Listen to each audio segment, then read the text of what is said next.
gái mình đã đi học rồi.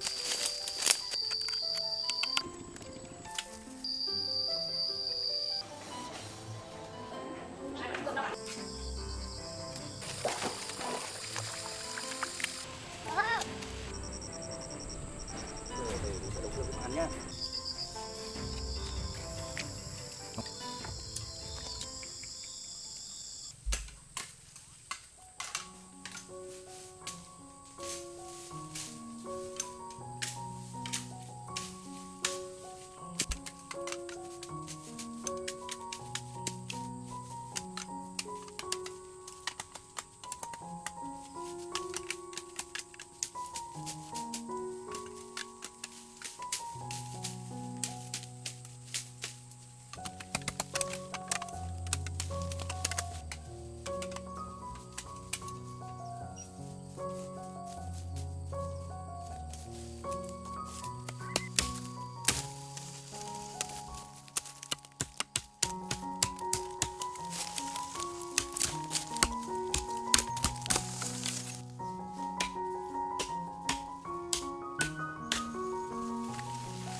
Chào bún nó ngon quá, mình phải ăn 2 bát mới được.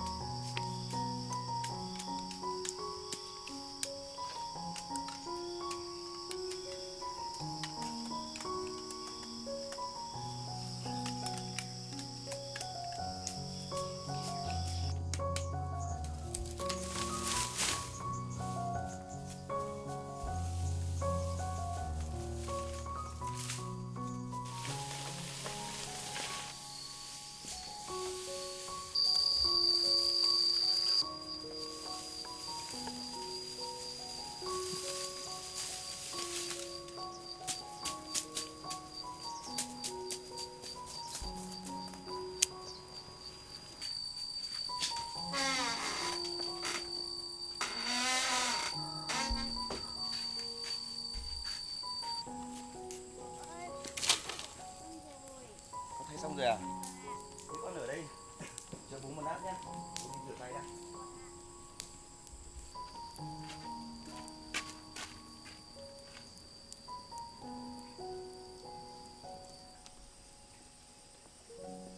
Con gái ơi, vào đây bố bảo nào.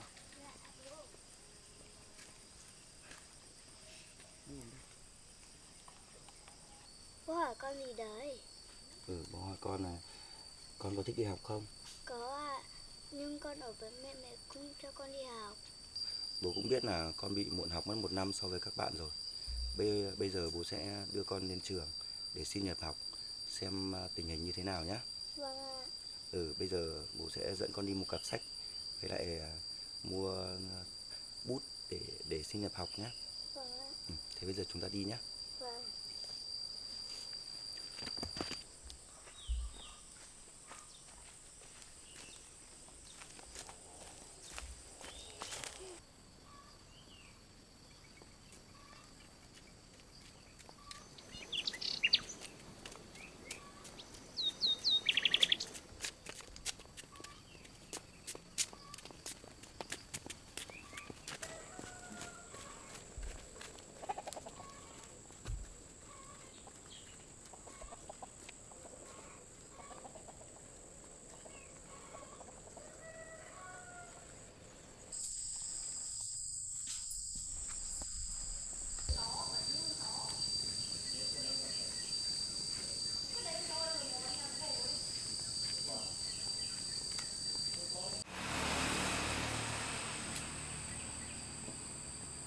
Bây giờ là mùa hè, con bị chậm mất 1 năm học rồi.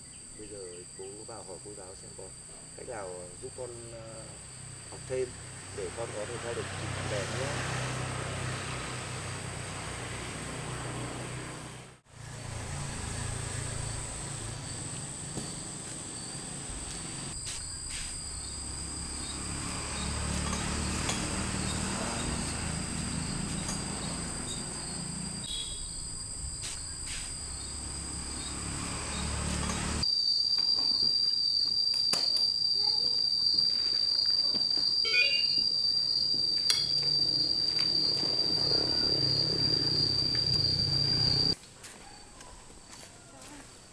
Chào cô, rất vui khi gặp lại cô.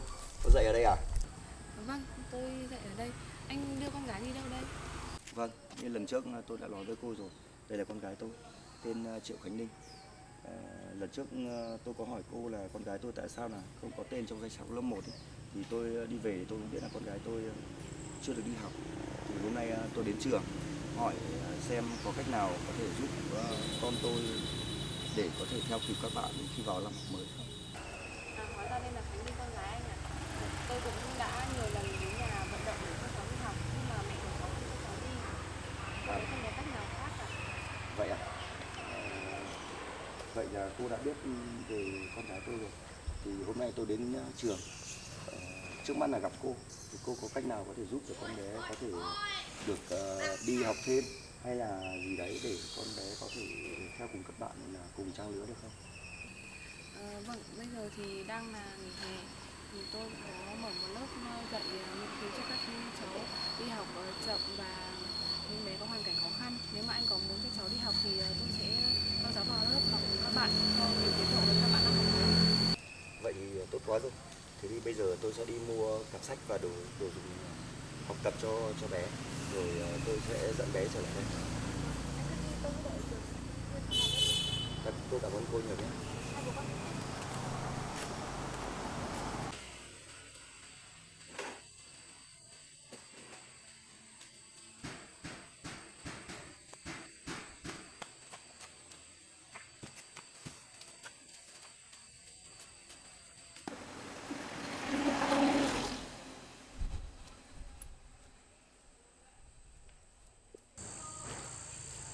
Cặp sách nhanh lên con ạ.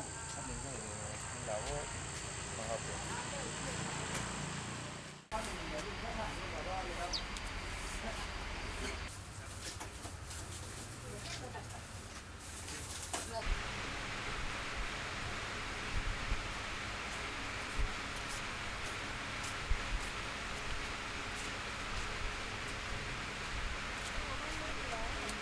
Đấy, ở đây có bán cặp sách cho học sinh Linh nhỉ?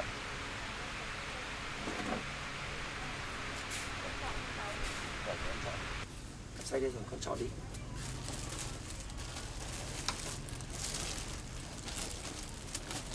Con thích màu nào? Thích màu hồng này.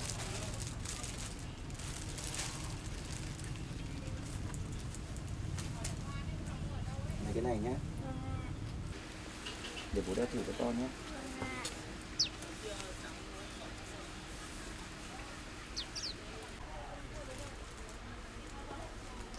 Đẹp đấy con ạ. Lấy màu này nhá.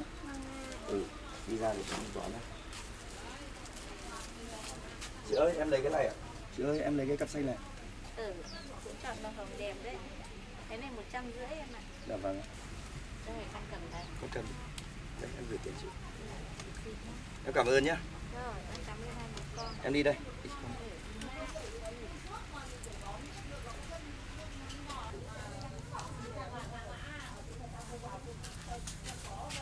Đồ đấy đẹp đấy.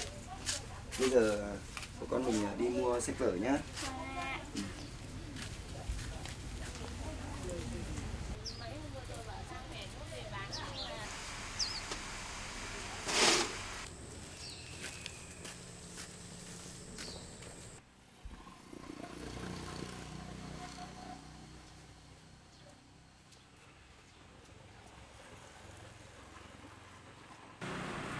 Bây giờ bố sẽ đưa con vào cô giáo. Nhưng mà con đi học ngoan đấy nhá. Để con nghe cô giáo đấy nhá.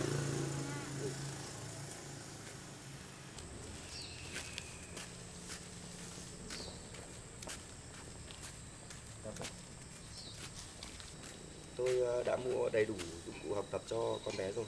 Nếu như có thiếu gì thì cô bảo tôi thì tôi sẽ mua sau. Anh cứ yên tâm đi. Có đồ đi tôi sẽ bảo ba đi học. Đi vào lớp với cô nhé, cảm ơn các bạn nhé. Con đi học ngoan nhá. Con chào bố. Vậy là con gái mình đã được đi học rồi.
đây có bán dây điện với dây nước không?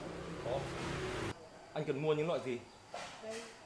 Tôi cần mua 100 mét dây điện, 50 mét dây nước, 2 cái bóng, ổ cắm và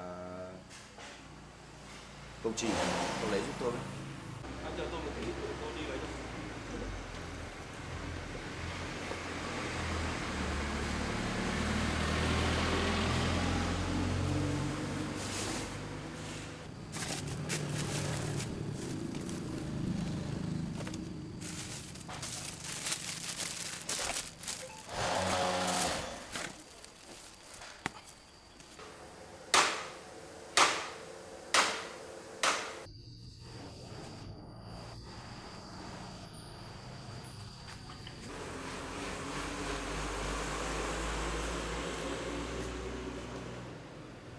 Của anh đủ rồi đấy. Anh xem lại đi. Để tôi kiểm tra xem.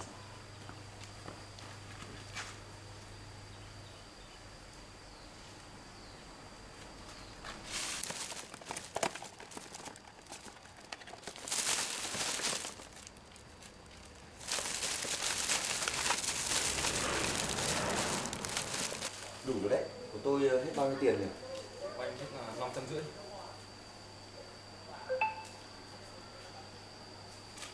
Tôi gửi. Tôi cảm ơn nhé.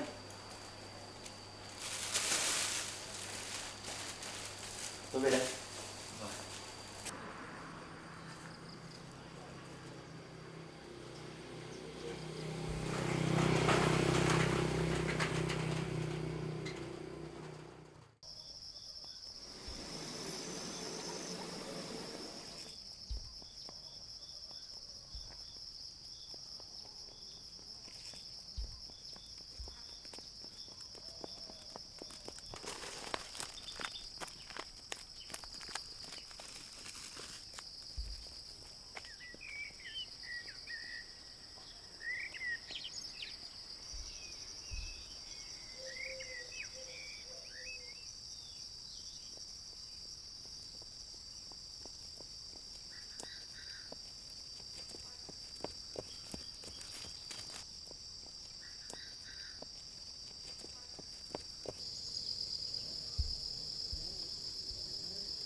Chờ cái này khô rồi mình hoàn thiện sau.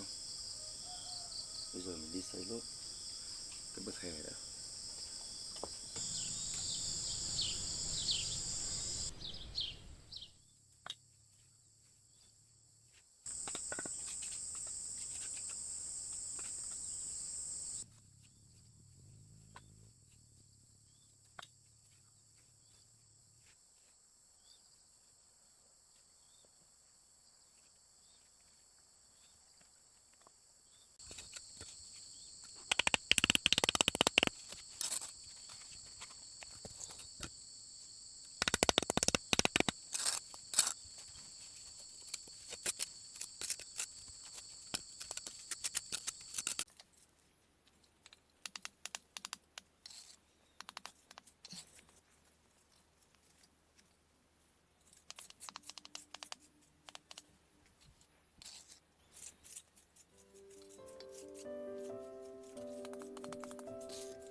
là bữa khô mình sẽ đặt cái mặt bàn này lên.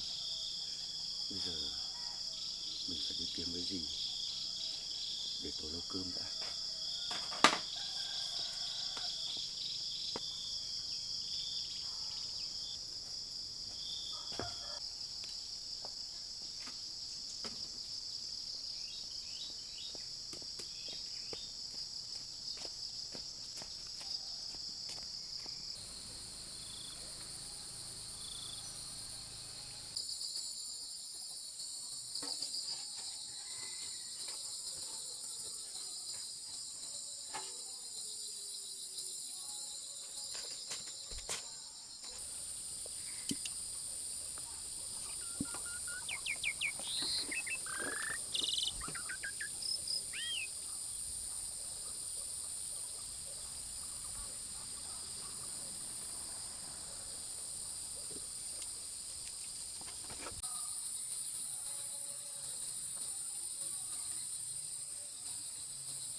Muộn rồi đấy, mình phải tranh thủ làm chỗ cá này sạch sẽ rồi còn đi đón con nữa.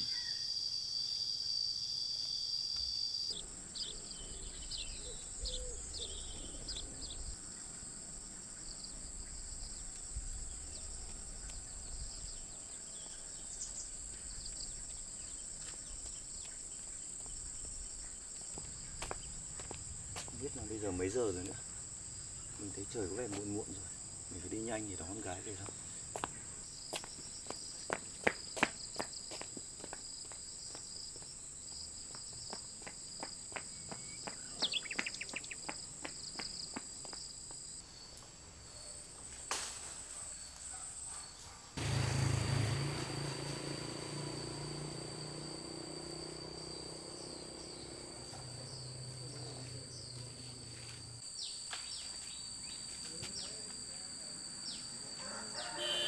Sao bây giờ bố vẫn chưa đến đón mình?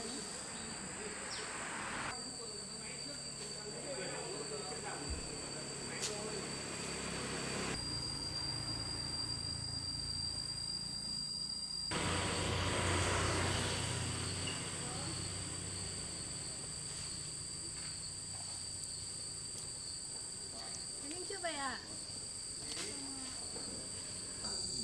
Dạ, con đang chờ bố đến đón, chắc là bố đang bận việc gì rồi. Chắc là bố con sẽ đang chạy về đón con rồi đấy. Thế cô ở đây đợi chúng con nhé. Thôi cô về đi, con đợi thêm một chút cũng được. Ở đây một mình về bán luôn. Sao con không làm gì nhỉ? Thế cô đợi chúng con một chút cũng được. Có cái công việc.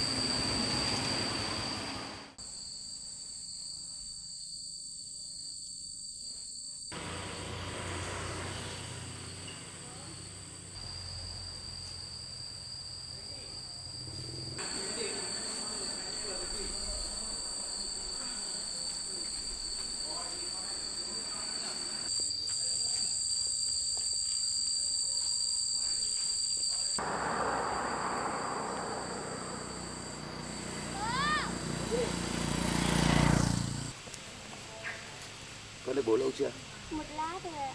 Ừ, chúng ta đi ra chào cô giáo rồi về. Vâng ạ. Tôi chào cô giáo. Tôi xin lỗi vì không có phương tiện di chuyển nên hôm nay tôi đến không muộn. Với cả là tôi có một cái vụ bận. Không có gì đâu, tôi về cháu cũng mới đợi một lúc thôi. Lần sau anh cứ cố gắng là tầm 4 giờ chiều là đến cổng trường là cháu hơn. Cô giáo ơi, cho tôi hỏi chút, tình hình ngày đầu tiên con gái tôi đi học tốt không?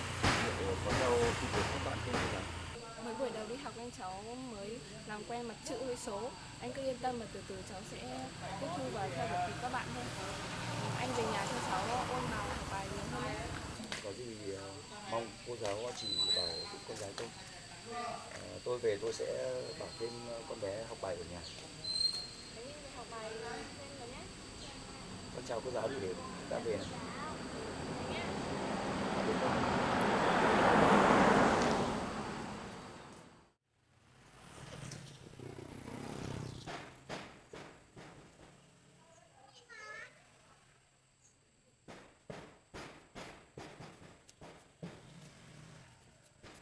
Lại bố hôm nay đi học vất vả, con lên lưng tặng à?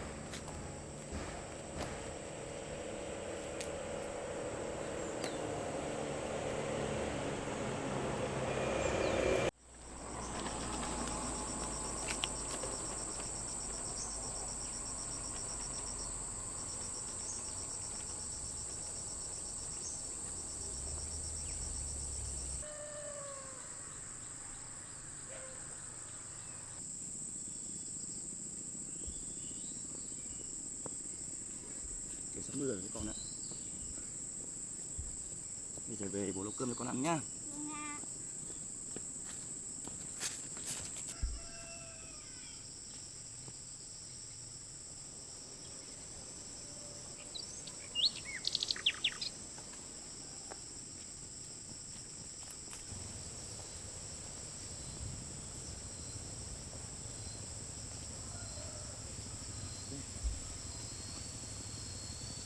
Đi cất cả sang đi nhá.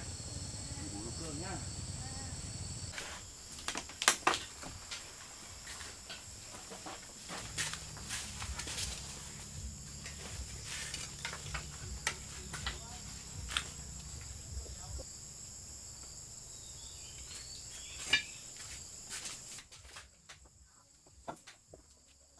Mày vừa đi đâu về đấy?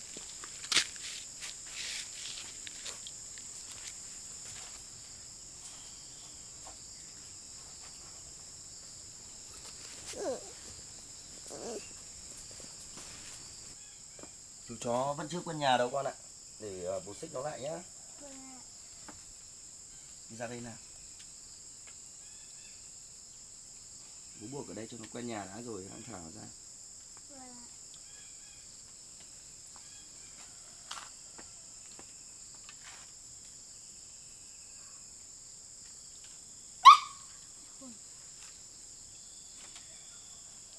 Con ở đấy chơi với chú chó đi nhá. Để bố đi nấu cơm rồi bố con mình cùng ăn.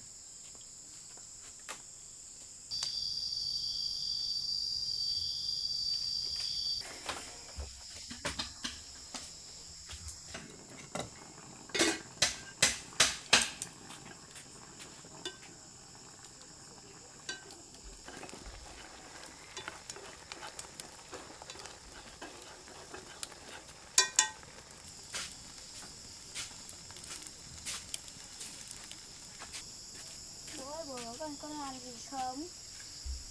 Con hộ bố vặt rau đi nhá. Vâng ạ. Rau của bố để kia kìa. Vâng. Và đi xong lát nữa bố hộ nhá. Vâng ạ.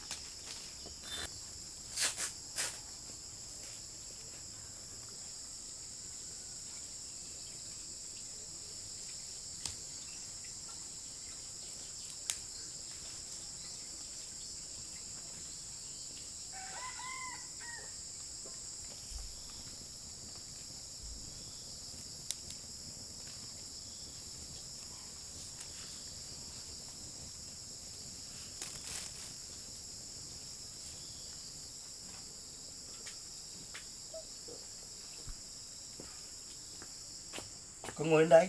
Con ngồi đây. Để về bố giúp con vặt rau nhá. Vâng ạ.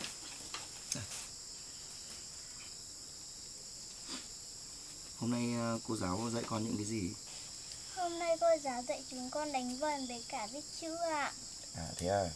Thế hôm nay con lên trường có quen được thêm nhiều bạn mới không? Có ạ. Con đi học có vui không con? Có. Ngày mai bố lại đưa con đi học nhá. Vâng ạ. Con cố gắng học tập thật tốt nhé. Để sau này con có thể xây dựng được hoài bão và ước mơ của riêng mình. Bây giờ bố sẽ đi rửa rau. Rồi bố sẽ xào rau rồi bố con mình cùng ăn nhé. Vâng ạ.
chờ bố tí nhá, cơm sắp chín rồi đấy. Vâng ạ.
Ní ơi, con đi rửa tay đi để con ăn cơm nào con. Vâng ạ. Đây phần của mày đấy nhá. Ăn đi.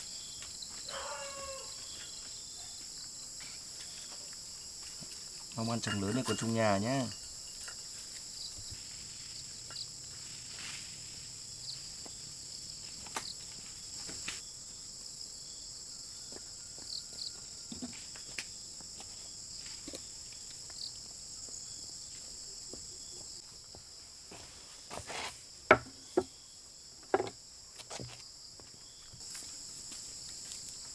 Bố ơi, chả ngon quá. Ừ, con ngồi đi. Vâng ạ. Ngồi chờ bố một lát nhé. Vâng ạ.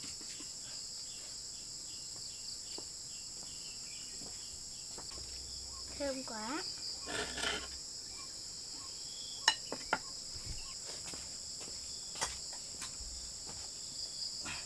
Hôm nay bố con mình ngồi tạm cái ghế này để ăn nhá. Xong mai bố làm xong mấy thứ quan trọng rồi bố sẽ đóng bàn ghế rồi bố con mình ngồi ăn nhá. Vâng ạ. Bây giờ bố lấy cơm cho con ăn nhé. Vâng.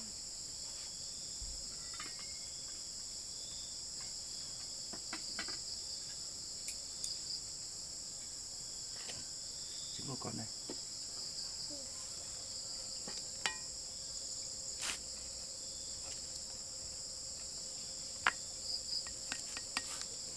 Con xin.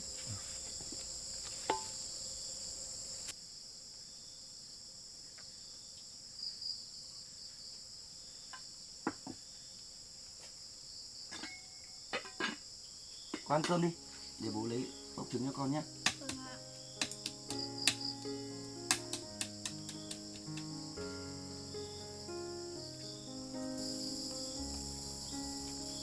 Cẩn thận không xương con nhá. Vâng ạ.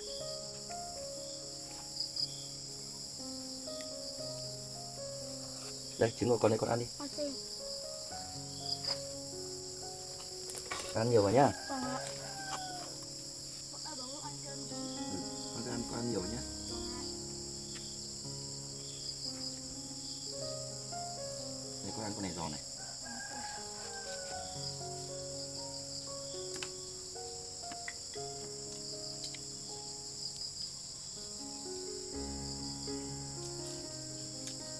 Cá ngon con nhỉ. Con ăn cái rau đi. Để bố lấy đâu.